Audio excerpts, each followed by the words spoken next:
சொல்லுங்கள் bro. Bro bus ஸ்டாண்டுக்கு இறக்கி விட்டுருங்க. ஏறுங்க ப்ரோ. வாங்க ப்ரோ.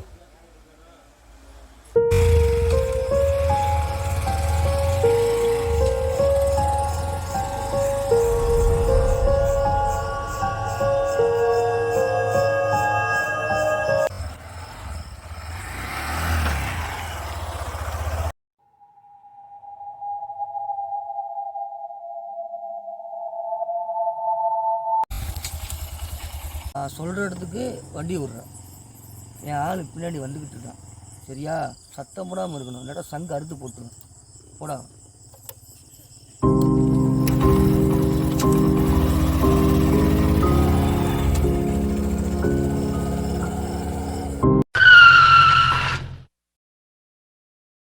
வருஷம் வருஷம் நீ ஒரு வரத்தான் செய்து போதான் செய்யுது. நம்ம வாழ்க்கையில் ஒரு முன்னேற்றமும் இருக்க மாட்டேங்குதே. டே மச்சான்,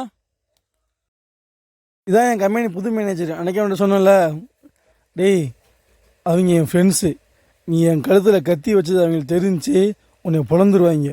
இறங்கிரு, மரியாதையே எப்படியோ ஓடி போயிரு. அவங்கள கூப்பிட்டோன்னா உன்னை பொழந்து எடுத்துருவாங்க. போடா.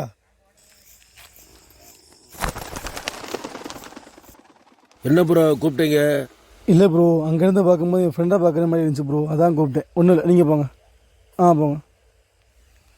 நமக்கு எந்த நேரத்தில் வேணால் எப்படி வேணாலும் பிரச்சனை வரும். அந்த பிரச்சனையிலேருந்து நீங்கள் எப்படி வெளியே வரீங்கிறது உங்கள் கையில் தான் இருக்குது. நீங்கள் எடுக்கிற முடிவு தான் உங்கள் தலையெழுத்தையை மாற்றி எழுதும். நான் கரெக்டான முடிவு தான் எடுத்திருக்கேன்.